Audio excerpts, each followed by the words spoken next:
All right, everybody, welcome to the Locked On Avalanche podcast. It is Friday, which means we are hitting the road on our Locked On summer road trip. We're heading back to the home state today, and a little bit of a diversion here. We're not going to do a Locked On crossover with another Locked On show. We're doing it with Zach Pearson, right? From Yes, sir. Mile High Bourbon and Rye. He has his own podcast. This is going to be a fun one. We're going to do a lot of collaborations here with pairings and bourbons and Avalanche players and Zach's history with the Avalanche. This is going to be all over the place. This is going to be a fun one. New episode of Locked On Avalanche starting right now. You're Locked On Avalanche, your daily podcast on the Colorado Avalanche. Part of the Locked On Podcast Network, your team every day.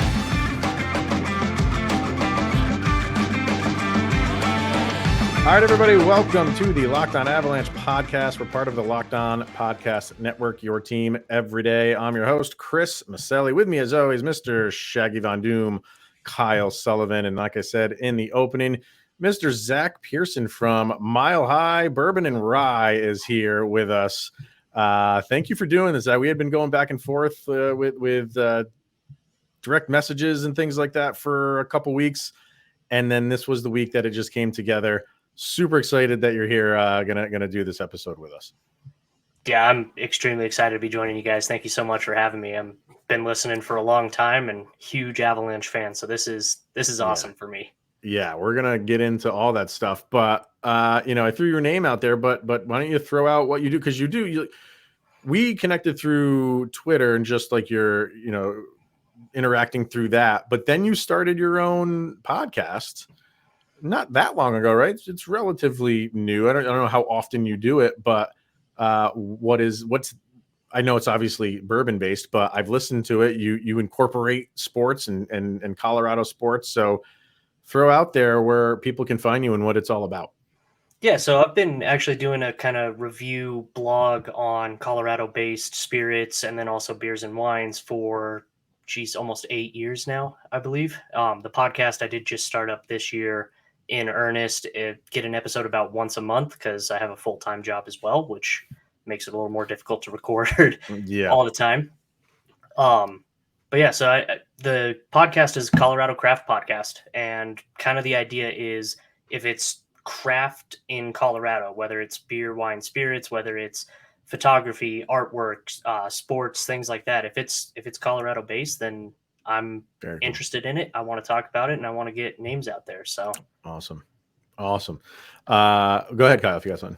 No, I find that fascinating. Do you go out there and look for that yourself? Is it like, how do you hear about all of the craft beers and like the art? And I love that you are paying it back to the Colorado area and really highlighting, because if you're not from around the Colorado area, you really don't think of like the craft beer and the art scene. Oh, it's booming there, man. Yeah, and and like to hear it being highlighted like that, like how do you go about acquiring and finding these leads to follow these stories?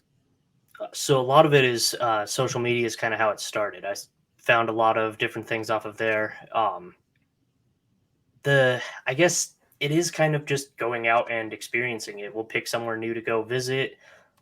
We did, for instance, a couple weeks ago, we did the release party for State 38's Colorado Day Bourbon, which is a once a year release that they do special finish specifically on August 1st for Colorado Day. And there was a couple of food trucks out front and everything like that. So I'll jot down names. I'll start learning those people. Bear Creek Distillery does First Fridays. And so they've got local artists that come out. They do local musicians and stuff. Actually, for my podcast, I reached out to a band called Roma Ransom. It's a duo out of Colorado Springs, I believe. And they were playing at Talnua Distillery's St. Patrick's Day Festival. Loved their music, started listening to them. And so reached out to them and said, hey, you're Colorado based. It'd be perfect. Would you guys want to record something to throw on the intro of my show? And sure enough, we got it done. So perfect. It's just, going out, meeting people, talking to people. And that's cool. I love that. It's like an all-inclusive, it's like a one-stop shop for anything like Colorado based. That's awesome. I love it. We'll get into the specifically bourbon. Ooh. Oh, lost him there. Yeah, Chris is frozen for a second. I'm curious. Again, with the Type of art stuff and aspect. whiskey There, stuff there he later is. on. Here we are. Here. No, all right. Because what I was going to say was we can. I want to get to the bourbon and whiskey stuff a little bit later. But what I want to start with is obviously like Avalanche stuff, right? Yeah. So, what is your history with the Avs? And we'll get into specifics in terms of like favorite players and things like that. But where does hockey rank for you? I know you're a Colorado sports fan. Are the Broncos, because they're the Broncos and it's the NFL, the all massive NFL, or is hockey, because you're interactive a lot on social media with us and with just the Avalanche in general. So is hockey like a number one sport for you? I would say hockey's probably number one. There we go. Football is definitely got a deep grained in me for sure, as it does. And growing up, but I mean, I can't honestly say that I remember the Avalanche starting in Colorado because I was 5. But Okay. So it was growing up with them. It's the whole era. I got to watch all those guys play. I still have vivid memories of the 2001 Cup final with the songs on the radio. The Devils came down to Denver and they were looking for a cup to steal. So I still remember that one real well. I mean, it's all those things are just kind of ingrained growing up in it. Football's a very close second, I would say. Then the rest of them is more just, I always root for Colorado teams, but I don't follow them quite as closely. I mean, was thrilled when the Nuggets won this year, but I would not be able to claim myself as a longtime fan. I'm with you on that one. Yeah. NBA's just never done it it did back in the 90s, like when I was like a teenager, and like to me that was like loved like some of those matchups, but as time has gone on, I don't know, just the NBA has kind of lost its appeal to me.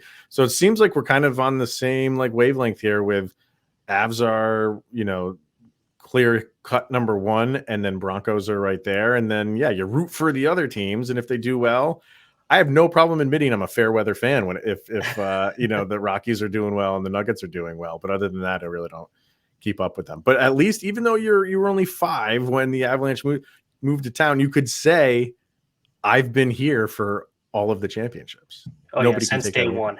Yeah. Yep. And I like that, like, of course, the Avalanche are number one. You're starting off right there, but you talked about being 5 when the Avalanche came to be. Like, what was it like growing up around like the golden era of the Avalanche with the Sakic, Forsberg, Waugh years?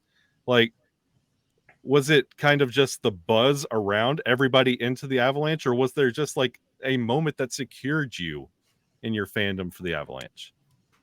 I would actually say so. My stepfather's name is Patrick, and then I found out that Patrick Waugh's name is Patrick when I'm like, I think I was probably 7 is when I really remember this. And I was like, hey, you have the same name. This guy has to be awesome. He's got to be the best. And so like from that moment on, before I even knew what goaltending was, I was like, he's the best goalie that ever was. And that kind of just, I've always had that piece there because my 7-year-old brain was, oh, well, they both are great if they have the same name. So clearly this guy's got to be a good goaltender. Just so happens, Yep. one of the best that ever was. So is it? Well, I want to hear from you in terms of like who players. Like you mentioned Waugh, and I want to get into kind of guys that you really kind of follow back then and now. We'll do that in a second, but first we're going to hear from FanDuel and FanDuel.com. And football season, we mentioned the Broncos. It's right around the corner. And those poor Broncos! It seems like the injury bug has leapt over to them. It really hasn't leapt over to it's stayed around. It never left. It's been with the Avalanche for a couple of years, and now it's infested the Denver Broncos as well before the season even starts. So here we go again with the Broncos. But right now over at FanDuel, you can bet on a Super Bowl winner, and you get bonus bets every time they win in the regular season. So you pick any team. If you want to pick the Broncos, feel free to win the Super Bowl. You get bonus bets for every victory, and you can use those bonus bets on the spread, player props, over-unders, if more Bronco players are going to get injured, probably if you want to do that. How are you feeling this year, Zach, for the Bronco season, despite all the injuries? I'm more optimistic than I was at the end of last season.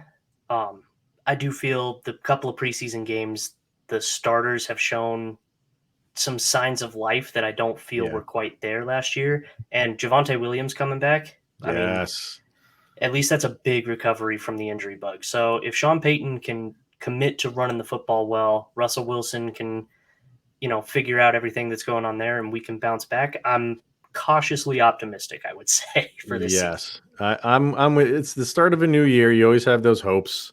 So anything is possible. We'll see where it goes. So visit fanduel.com/lockedon. Start earning bonus bets with America's #1 sports book. Once again, it's fanduel.com/lockedon. All right, Zach, you mentioned Patrick Waugh. Why don't we stay in that era? Are there other, is he your favorite of all time back then? Or are you still in the Sakic and Forsberg camp? Maybe somebody like a Claude Lemieux or something like that. Like, who are you guys when you think back to that era? Even though you were younger, you still gravitate towards players. Who were they for you? I mean, it definitely was Waugh. Anytime we played pickup games, I've played roller hockey. Everything I've done, I play goaltender, so that definitely just kind of stuck with me there. So it probably is Waugh. I was thrilled to be able to go see that alumni game at Coors Field. Oh, you went to that? I never actually got to go to a game while they were playing for real. So I only watched them on TV. So, the human highlight reel that was Sakic and Forsberg through that whole era. I gravitate towards those same guys. I would say Hayduk is another one that I really was a huge fan of. I actually have his signature on a jersey. So he's one I'm a big fan of as well. It's just, I don't think there's any like kind of off the regular path guys for me because I was just probably a little too young to know too many of the guys. None of like the Huey Krupps of the mid 90s. Valeri Kaminsky. I was gonna say Kaminsky actually, but I didn't know him well enough. I know his name, but that's about it. What did you go to? Just the alumni game, or did you go to the actual game too? No, just the alumni game. Okay, all right, because that was, people were. How is this going to go? I think cooler heads. I don't think these mid 50-year-old guys are really going to start like mixing it up or anything anymore. But that was a lot of fun to see. It was exciting too, and I think that's the banner you have behind you. Is it? Yeah, it sure is. Yep. Yes. So that must have been great. There, so. The Landeskog jersey, of course, is covering the Red Wings logo because I don't need people seeing that. Oh my God, I love it.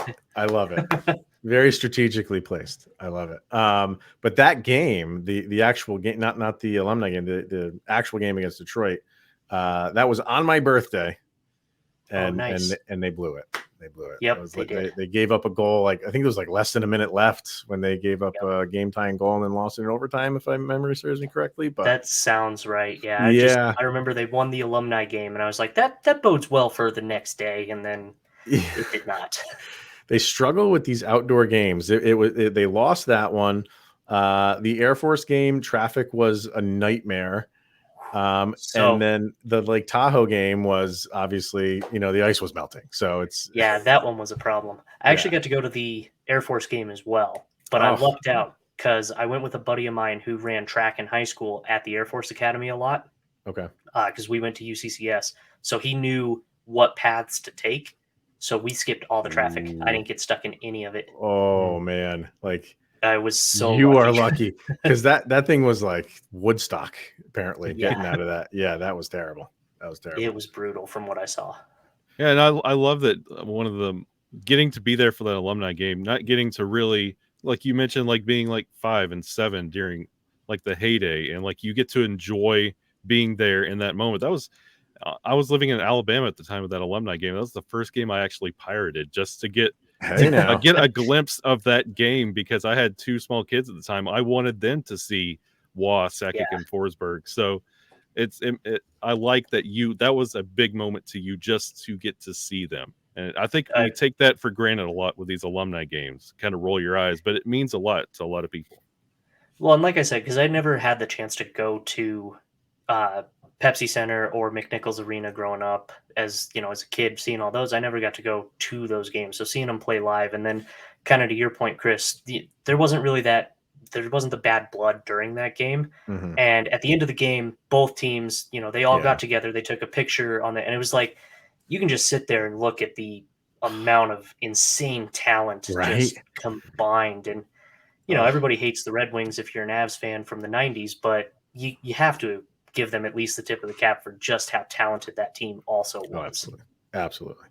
Kyle incriminated himself with the piracy comment there, but I think the statute of limitations is probably passed. Yeah, we're almost at like a decade since that game. I think I'm fine. Yeah. I think you're good. I think you're okay. How often do you go now, Zach? Like, are you a season ticket holder or anything, or do you go?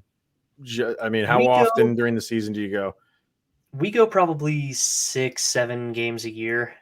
Sometimes more, sometimes less. I have a couple of friends that have season tickets, and sometimes they'll, I can't go to this game. Would you like to buy them off me for face value? Like, yeah, absolutely, I will. So we go to a handful of them. I made sure that we made it to opening night last year. That was beautiful. That was expensive, but worth it. I mean, that one was just cool. You get to see Landeskog out on the ice before he disappeared for the season. Yeah. You get blanking on his name from Blink-182 out there leading the song for everybody. Was it Hoppus? I think Hoppus was yeah, out there. Yeah, I think it was Hoppus. Yeah, DeLong wasn't with them yet. No, that's right. No, not yet. They were just about ready to start touring and stuff. Yeah, but so and even had Jack Johnson out there in the Blackhawks uniform with the skates guys. over with the Avs. Yep. Yeah, it was such a cool moment, and that was one. Kind of to your point, Kyle. I had my daughter with me for that one. And so I was like, this is one that I think she's got to be able to experience something like this. Yeah. It was way cool to do. Heck, she's got better Avs experiences than I do. She's skated with Hayduke and John Michael Lyles. She's played on then Pepsi Center's ice. I mean, she's gotten the whole deal. So I was going to ask you just, I was going to go in that route of just, favorite Avalanche memories. We should get her on the episode instead, like see what she's got. But what, whether you were there or not, just, stuff like, that you've witnessed of the Avs, whether it's the cup victories or whatever they may be, just a random one that sticks out, like, man, that was great. Like some Makar goal or something like that. But what's kind of like your favorite Avalanche memories? I mean, my all-time is probably going to be a little bit of a cop-out answer, but it's hard to beat any moment than Joe Sakic handing the cup to Ray Bourque. Yeah, dude. Like even at 10, I was like, I just knew that moment, the weight of that moment was ridiculous. But apart from that super obvious answer, man, the goal, Cale Makar against the Blackhawks, takes the puck behind the net, makes the stop on the dime, blows up the guy's ankles, backhands it in, wins the game. It was such a ridiculous play. Makar is just so it's unreal to me, because when Nathan MacKinnon got drafted, I was all kinds of excited. He wins the Calder that year, like everything following him. I've been a huge MacKinnon fan since the moment he got drafted. When we lost that draft lottery and ended up picking 4, I was like, man, I can't believe after such a rough season, we have to have the 4th pick. And then Cale Makar is a name that I wasn't familiar enough with. And they're like, no, watch this guy in college. So I started watching him playing at Boston. And I'm like, okay, when he comes and plays with us, this is going to be a huge deal. And so we were watching the game at home. It was my wife, my daughter, and I were watching the Calgary game that he started, his first game with the Avs. And he comes out, and I'm like, you guys, you got to watch this kid, because this is going to be unreal. That he's going to do something amazing, because that's all that he's done through college. And sure enough, first shot, scores a goal. They win that game. It was like, yep, this is the start. This is a good feeling. And then when they won the cup, watching man, who had it that tripped on the ice and dented it right away? Was it Lehkonen? Abe Kubel. Yeah, it was Abe Kubel. Oh, it was Abe Kubel. Yep. Yeah. And so we were watching that. And my wife's like her jaw dropped because you watch him trip live on TV. She goes, "Oh my God." I'm like, I laughed. She was, "Can you do that? Is that okay?" I'm like, yeah, that's part of the charm of the cup. It's been through worse. Like, Don't he's worry, been at we're the not going to bottom be of cursed next year. Yeah. Right. Yeah. Yeah. doubt. There won't be a Stanley Cup injury curse following denting it within 5 minutes of owning it. Yeah. Yeah, man. Like, and you mentioned a couple players. Obviously, Makar is probably up there on your list right now of current players. Who else you liking on this year's team? So like you said, Makar, big fan of Taze. I am a huge fan of Georgiev. Actually, I thought that signing was fantastic. I thought he had a really good opportunity in New York and would have clearly been their number one. And then all of a sudden, Shesterkin comes out of nowhere and outplays every other goaltender in the league. And so thank you, Igor Shesterkin, because without him, I don't think we pick up Georgiev. Actually, I know we don't. So maybe we get Shesterkin instead. And then that's possible. and then we have, an all world goalie. Hey, but you never know. What do you think for this year's team? You think you see a lot of, and even on FanDuel, I think they've dropped a little bit on FanDuel, but they're still at the top. They're still like 1, 2, or 3 in terms of favorites. They have a good team, but I think there's some Avalanche fans who don't like the fact that they didn't make bigger moves. And Kyle and I talked a ton in this offseason. You've probably listened. Like, we liked the moves that they made. Yeah. But we were expecting kind of moves, maybe not those guys specifically, but the moves that they made. They have their core guys. They have their big names. They just got to go plugging holes. And do you feel like they did that? We talked about the Broncos and how cautiously optimistic with the Broncos. What's your feeling with the Avalanche? Do you feel like this is a team that can make a good run at it again? Maybe not head and shoulders above everybody else, but definitely one of the top teams, if not in the league, definitely in the Western Conference. I definitely still think top in the league. I think you're going to have – it's such a detriment to not have Landeskog on the ice for an entire season again. Definitely. That on its own just knocks a lot back. But I really like the Colton signing. I liked actually am pretty happy with the Johansson pickup. I think he's going to do well. I think he's got a good outside shot. I think what they did is they went out and got a lot of guys with a high floor and not necessarily went for, here's the super high ceiling we're going for. Yep. They went with you're not going to go below this level. We know we're going to get at least this out of you every game. And I think that's kind of what they needed. I don't think anybody's going to step in and totally fill the Landeskog shoes. Nobody's going to fill the Kadri shoes. Those were big ones that got left empty when he left. But I mean, I think they have a good shot at making it at least to the Western Conference final, if not the Stanley Cup final, assuming that the players that are still healthy now remain healthy when they get there. Big assumption. Yeah. But, yep. And that's a great point about the floor and just putting pieces together. Like that's a really good point that you bring up there. They know where, even on their worst night, where they'll be, and that's still an addition to the roster. So that's a great point. Yeah. So let's jump into some bourbon talk and some whatever we got. Bourbon, whiskey. I mean, what got you into this? First of all, like I always find it interesting how people gravitate towards one style of spirit, right? And because in the beginning, like nobody's going to try bourbon for the first time and be like, that tastes great. Like, right. Most alcohol is like acquired tastes, right? Even with like your watered down, Bud Lights and Budweiser, like the first time anybody tries that, it's like, oh, this is disgusting. But it's like broccoli. You try it for like 10 times and wow, this stuff's actually pretty good. Eventually, yeah. How did it start for you? Just getting in, because bourbon seems to be your thing.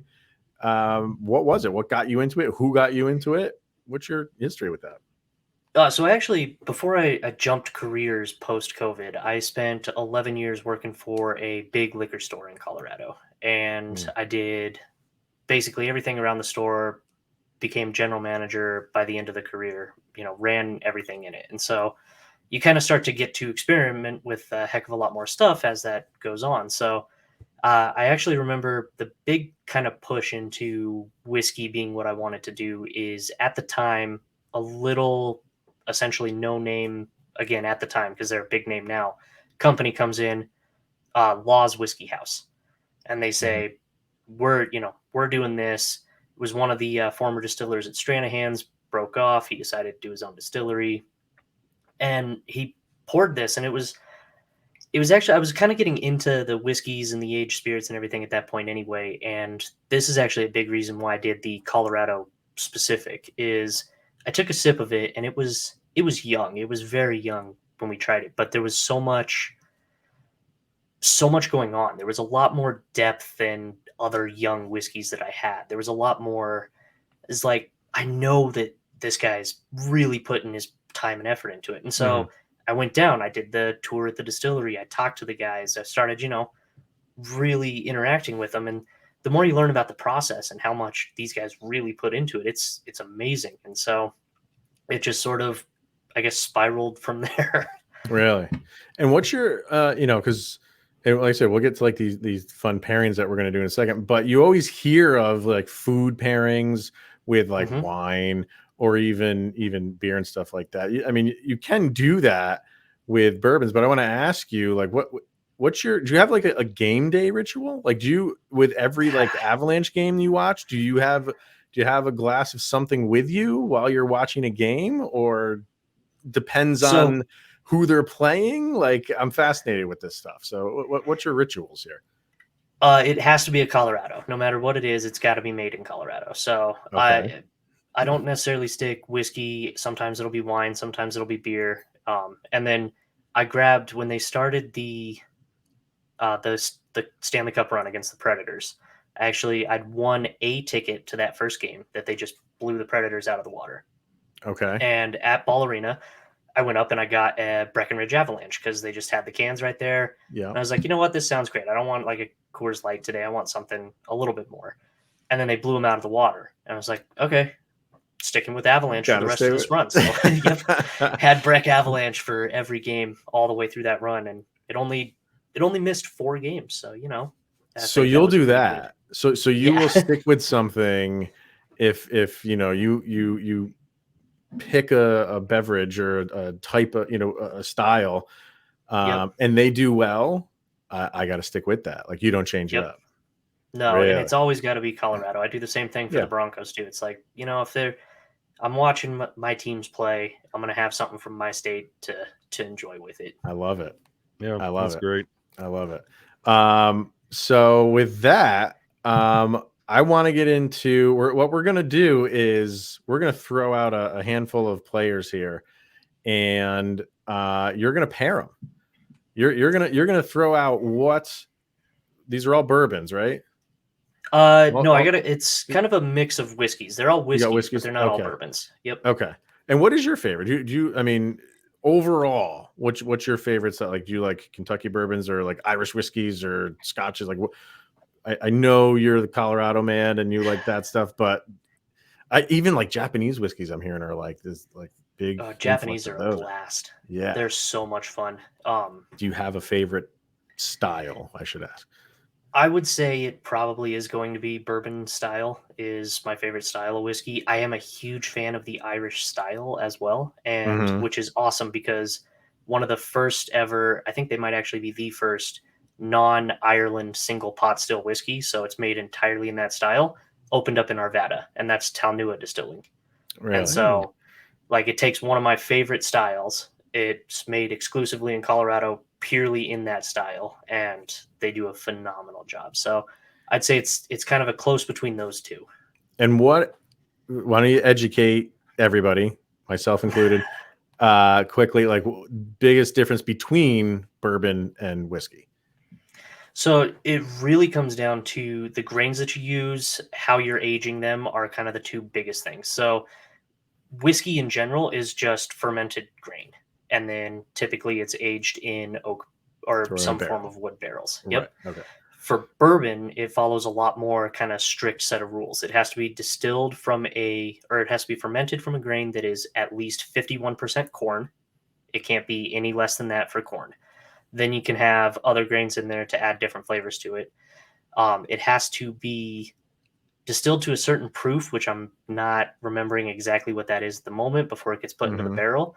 Has to be put into fresh oak barrels that are charged. So it can never age another spirit or anything else before you put the bourbon in. It has to be the first thing that goes into the barrel. Then it actually can be called bourbon as soon as it hits the barrel. You can technically call it bourbon. Most of them go for 2 years, and that's where you get the straight bourbon label is allowed to be called at that point. Then once it comes out, you can't add any colors. You can't add any flavors. It has to be, the only thing you can possibly do is cut it with water down to whatever proof it is that you'd like it to be at.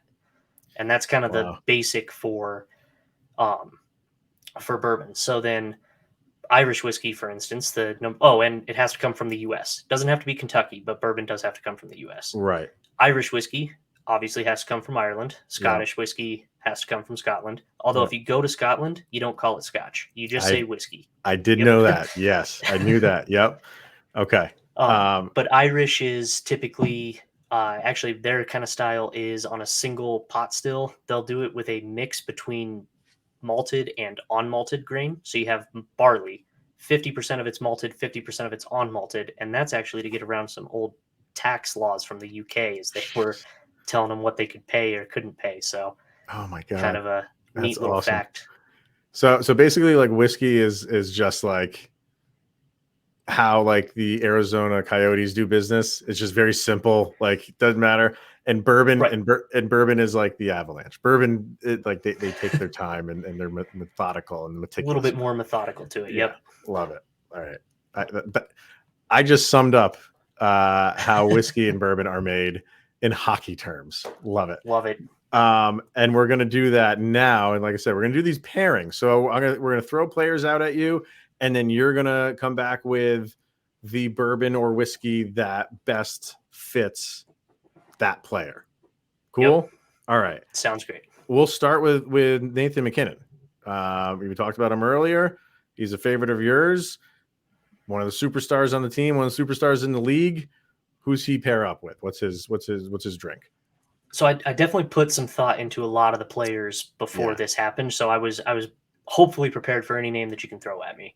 Okay. For Nathan MacKinnon, I chose Old Elk Distilling out of Fort Collins. Specifically, I chose their single barrel strength wheated bourbon. Now, number of reasons for this. A lot of people really love wheated bourbons. It's kind of a hugely sought after style. And there's typically sort of a clear cut number one selection in the wheated bourbon world. And that's Weller. It's very sought after. It's hard to get a hold of. In my opinion, I would put the Old Elk single barrel wheated barrel strength up against the Weller full proof. I think it's literally just as good. I think it's got just as much complexity, just as much depth. And I think it does everything exactly right, much in the same way that I'd put Nathan MacKinnon up against a Connor McDavid for the best in the league. Oh, I love it. Oh, keep going. So then I also would say it has a lot of very great qualities. It's very well put together. It's honestly, it even kind of has a sort of like classy and gentlemanly feel, but it is also a barrel strength. So it'll win the Lady Bing, but if you're not careful, it'll throw its helmet at you as well. This is brilliant. Oh, that is fantastic. And what is that like? I'm looking at like 60-ish, 70-ish a bottle, or am I looking at right around that point? Right. Yep. Okay. All right. Not that the price matters, but that's a brilliant description. That's perfect. What do you got, Kyle? Why don't you lay on me something that pairs well as for Cale Makar? Yeah. For Cale Makar. All right. See, I had a really good one for this one, and I was hoping you'd do this because I actually have the bottle for this one too. All right. So this one, I went Distillery 291, and I'll flip around to show the front label in a moment. So Distillery 291 in kind of general terms is still relatively new to the distilling scene. They're still, in relative terms, brand new, much like Cale Makar. Also like Cale Makar, they win a ridiculous amount of awards and medals. They're constantly taking home first prize at different World Whiskeys Awards, San Francisco World Spirits Comp, all of these things. This particular one that I chose is extremely complex. There's a lot of depth to it. It's also very high proof, high octane. So, it goes quick, it goes fast, but it gives you all of that subtlety that if you just take a sip and you're not really paying attention, you'll totally miss all the little stuff that it does well underneath. And then I'll flip the label finally, because much in the same way that Seattle labeled Cale Makar, it has the bad guy label on it as well. Oh man, so you're nailing these, man. This is great. And I'm looking that one up too. That's about $100 bottle, right? Yeah, that one is definitely Okay. a little bit more expensive. The bad guy, like I said, it's high proof. The other cool thing with 291, all of their stuff is aged with aspen staves, so it gives it an even more Colorado flavor. And Okay. hopefully Cale Makar's Colorado forever. So Yes, right. And you said earlier about when comparing like whiskeys and bourbons, like the water plays a key, and that's got to be something coming from Colorado. The Coors Light pushes that all the time. They're water, so that it probably gives Colorado bourbons and whiskeys maybe a little bit distinct taste. I do think the Rocky Mountain water does play a part, even if it's like, because at this point you can filter everything down to however you'd like the water to be. Yeah. But there's that knowledge of where it comes from. I think even just through your own power of your brain adds to the flavor. All right. Oh, that's so good. Bad guy. That's so good. All right, let's go back a little bit. We mentioned him as well a little bit earlier. Ray Bork. I figured let's throw Bork out there. I just feel like Bork's bourbon, or it has a good rolls off the tongue, but Yeah, he's also just that guy that anytime the Stanley Cup finals come around and they're doing a montage, he's there. It's just one of those classic guys. So I figured Ray Bork would be a nice one to get a pairing with. So I'm actually going Irish style for this one, and I'm pulling the Talnua. And so here's some of the reasons. The Talnua one that I chose is called their Heritage Select. Not the least of which of the reasons for this is half of it is distilled here in Colorado. The other half of this blend is made in Ireland. They hand select what they want and then bring it in. So they went out, they already have a great product, and then they're like, what can we add to this to just push it over the top?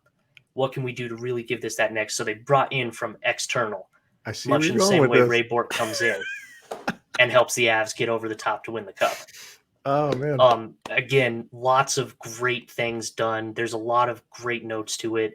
It's not as high proof as the other two, not quite as high octane, but it does everything exactly the way that you want it to be for an Irish whiskey. It is phenomenal, and I thought that was a perfect kind of pair great for Ray Bork.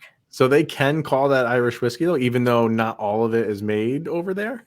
No, they call it their Heritage Select, so it's blended with an Irish whiskey. Gotcha. Or an Irish distillate. But yep, it's not labeled Irish whiskey. It's Irish style. And Talnua's big thing is, it's distinctly American, but also Irish. And I mean, that definitely. I love how you're pulling from the Irish and where did Ray Bork play? Boston. Yep. Big Irish community over there. Like, nailed it. Oh, that's so good. All right, and that one is the reason I'm bringing up prices. I just want to see how much in total this would be if everybody bought this thing. See if we can stick under the salary cap. Yeah. Was that about a $50 bottle? Yeah, I think it's somewhere right in that range. All right. Okay. So we're sitting at about $240. We're right around there. Yep. Keep it going, Kyle. How about the face that runs the place? As long as the logo's been around, this man has been around. Super Joe Sakic. Perfect. Another one that I actually did go ahead and I have the bottle here and I was ready for it. So for Joe Sakic is the original Avalanche. Like, that is the OG face for the Avalanche logo. The original distillery in Colorado, Stranahan's whiskey. It's the original. So very first distillery to open up in the state. They've been doing it the longest. This particular bottle is the Mountain Angel. It is a 10-year aged single malt whiskey. So single malt being kind of that Scottish style, but there's no peat or smoke to it. You're going to get a lot of kind of roasted malty notes, a little bit of chocolate kind of to it and everything like that. It's very sweet. reason I chose the Mountain Angel is this might actually, it has a strong argument for my favorite whiskey of all time, much in the same way that Joe Sakic has a solid argument for my favorite player of all time. There you go. It does everything great, and Joe has continued to elevate as he has aged, much in the same way that the 10-year Stranahan's has. Their product has been consistently good, and as it's gotten older, they just keep showing that they've got more and more to them. Fits perfectly. Brilliant. That's a perfect match right there. I love this. I'm looking at that one's up there, man. That could be the most expensive bottle. That's about 120 or so. And it's not really easily available. It's a difficult one to find. Is it really? Which fits, because you're not going to find a lot of Joe Sakics in the world. Zinger. Perfect. Crushing these, man. All right, we got a couple more.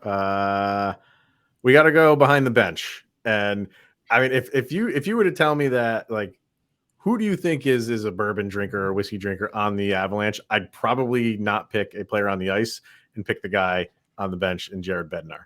I just feel the guy look like the guy, and even during the parade, like he's got the cigar in his hand.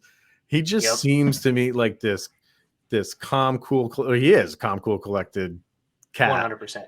And bourbon just I can only imagine he's probably has like a bourbon cellar that probably rivals anything. Fully believe that he does. So he's one I put some thought into as well, because he's the coach that I definitely know the most for sure. So we're going with Law's Whiskey House for that one. The very first reason that I chose Law's Whiskey is you can see their packaging is a lot different. They got that square bottle. It's very neat. It's very put together. It is the suit behind the bench. It is exactly that. It is an extremely attractive product. When you're walking down a liquor store aisle, you see that it stands out against everything else. There's no question. You're like, all right, I see this bottle. It stands out right there. I did the cognac finished is the one that I chose, which is a limited release from them. It's the reason I did that is because it's very clearly very well put together. The cognac adds kind of a layer of sophistication, and Laws has printed on the wall at their distillery, there are no shortcuts. And I thought their approach is exactly how I would expect Jared Bednar to. I'd expect him to say that in the locker room if he hasn't already. Right. So I thought that was kind of the perfect piece there. The cognac adds a little bit of sweetness. It adds some great notes. The little bit of sweetness too, actually, in my opinion, makes it pair a lot better with a cigar. So it's a perfect drink to have that victory cigar after a Stanley Cup championship, sip on that at the same time. Wow. You're going to have a wonderful evening. So that's like all encompassing, like from the bottle, like the bottle looks good. And Jared Bednar, when he's behind that, he got some of the nicest suits in the league, right? So that man is well put together. He is, right. Like, so from the bottle standpoint, and even it being a square, some people think that Jared Bednar maybe is a square. He's very it matches his jawline. It does that, right? Well, he's not exciting. What was it that they called him? Like Ken before doll. the Stanley Cup run? Yeah, the Ken doll. He's just Yep. But even like the product itself or the company itself, what'd you say? No shortcuts or something like that. There are no shortcuts. Yep. Man, that's perfect. Perfect, man. These are great. All right, we got one more, and this is going to be kind of all. This one here is all encompassing. What do you got, Kyle?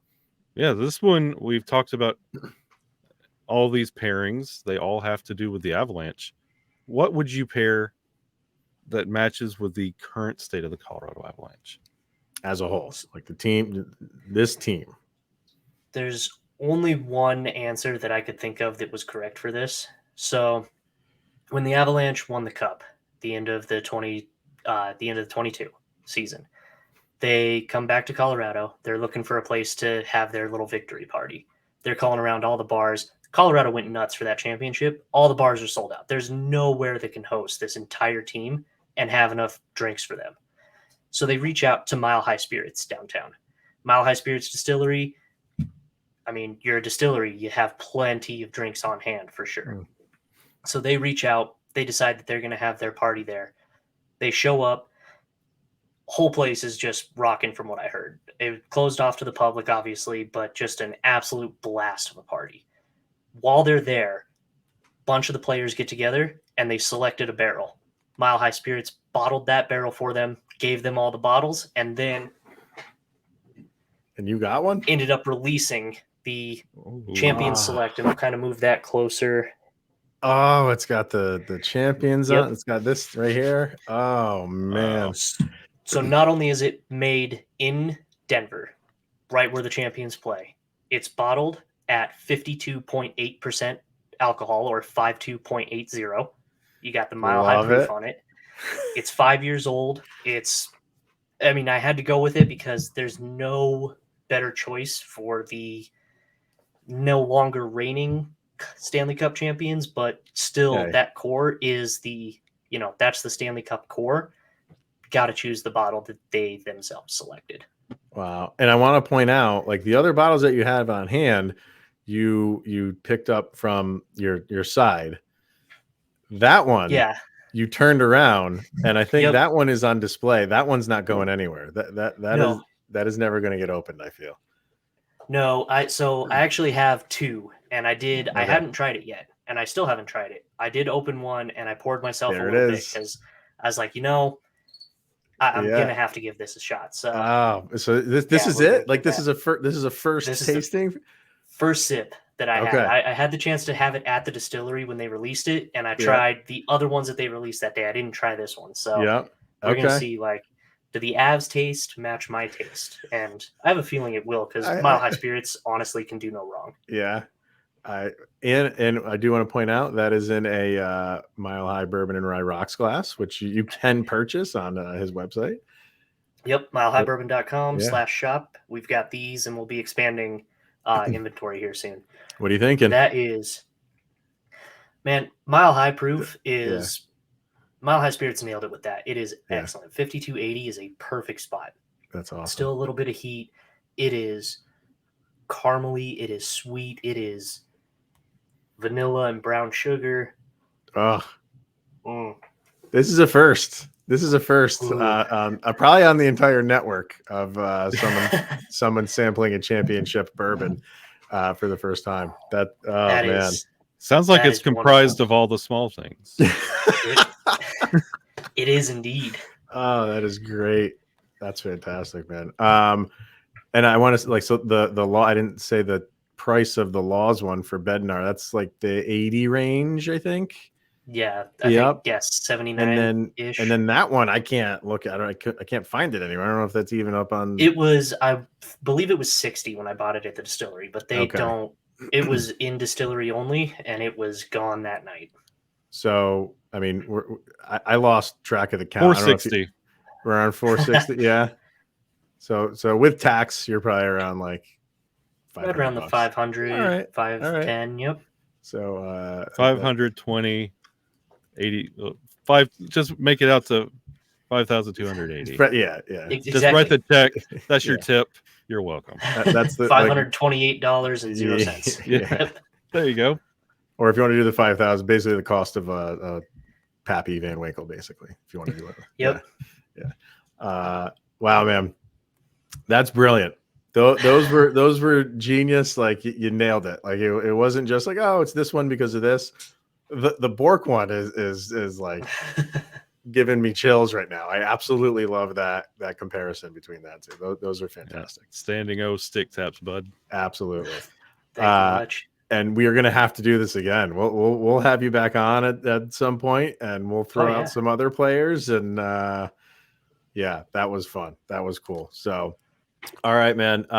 Definitely appreciate you coming on and doing this. Why don't you throw out one more time where people can follow you or find you on social media and in the podcast world as well? Yeah, absolutely. So we're on Apple Podcasts, Amazon, and Spotify. Just search for Mile High Bourbon and Rye. You can follow the page on social media. We've got Twix or Twitter X. We've got Instagram. We've got Facebook. All of those. Just search Mile High Bourbon. We're at Mile High Bourbon on most of them. Check out the website, milehighbourbon.com. We do reviews. We do events on there. We're getting some stuff set up, which I'm not. I don't want to talk about it because I don't want to like jinx myself out of being able to do it. But I'm really excited for some things that should be coming down the pipeline in the not too distant future. Love it. So Love it. search Mile High Bourbon and Rye everywhere you go, and if you find yourself at Mile High Spirits by accident, just enjoy yourself because you'll like it. Awesome. Yeah, man, appreciate it immensely for coming on and doing this. This was it's different, but off season we get to do some kind of fun, different things. So yeah, man, we're about a month away from this month a month from preseason, so we're right around the corner. Get your bourbons ready for another Avalanche season. So thank you everybody for tuning in and making it your first listen of the day. Always appreciated. For Zach from Mile High Bourbon and Rye, we got Shaggy Von Doom, Kyle Sullivan. I'm Chris Maselli. This is the Locked On Avalanche podcast. Enjoy the weekend. Enjoy your bourbons and whiskeys and all that other fun stuff. We'll see you guys on Monday.